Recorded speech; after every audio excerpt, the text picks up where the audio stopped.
Christmas Eve, 1979, the Soviet Union rolled into Afghanistan. Muslims had revolted against the Soviet-friendly regime established the year before.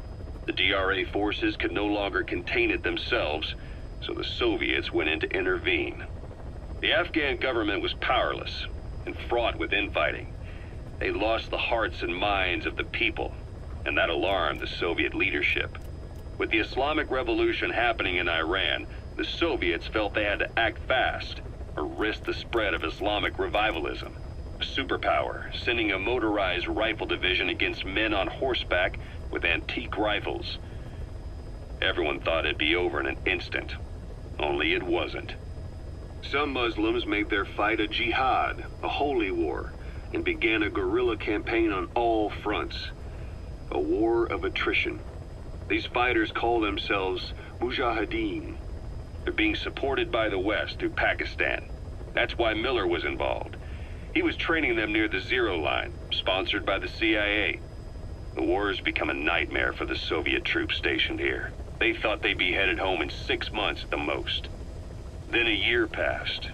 2 years. Now here we are 4 years on with no exit in sight.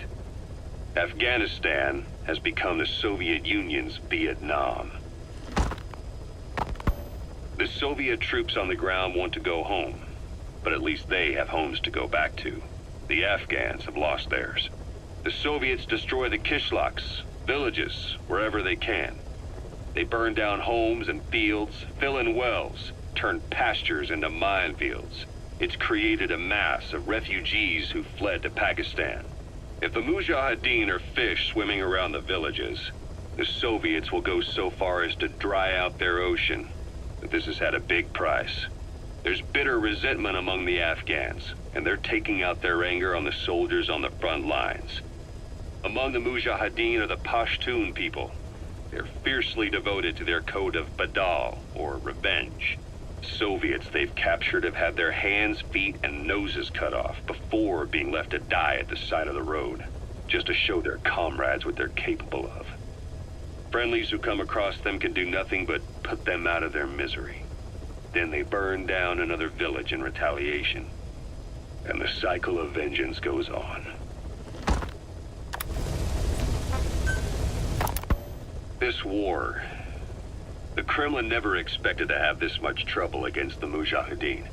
Afghanistan is a tribal society. Tradition demands that its people stand up to any outsiders who set foot on their land. With the honor of their people at stake, they have everything to fight for. No matter how hard the Soviets hit them, they continue to appear out of nowhere, striking back, then vanishing again.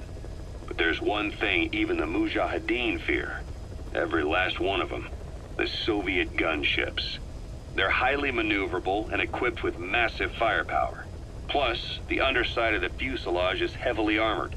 The Mujahideen can barely scratch them with their small arms. Anyone who hangs around gets mowed down by the gunship's heavy machine guns. This new honeybee weapon that was given to the Hamid fighters, it's no doubt something to help them strike back against the gunships, which makes it a weapon that could change the course of the war.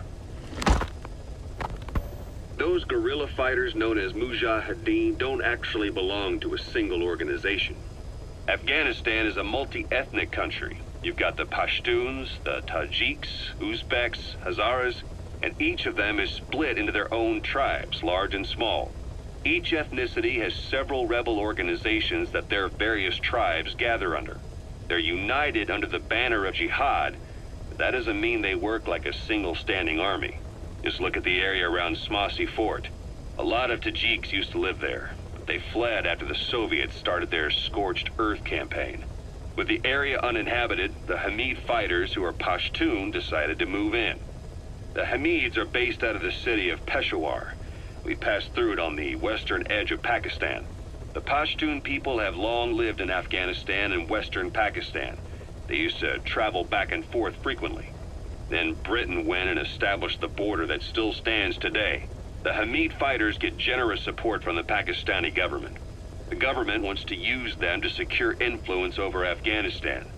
Their liaison with the Hamids is Inter-Services Intelligence, and behind the ISI, you have the CIA. That's probably how the Honeybee ended up in the hands of the Hamid men.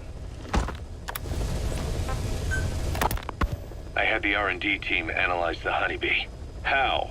The CIA wanted it with everything intact. They took it apart to look at it. Then they put it back together. Everything intact. That's the R&D boys, all right. Turns out the Honeybee's homing capabilities are a cut above previous manpads. It can detect a broad range of infrared wavelengths, and even ultraviolet for supplementary guidance. Hence the name, huh? Right. Honeybees rely on UV light to fly. With this device, flares don't do the target any good. That's why the Soviets are losing so many gunships. And why the CIA was so desperate to get it back. It wasn't just about preventing the Soviets from devising countermeasures. What if the likes of Iran got their hands on it? American aircraft would be put at risk too.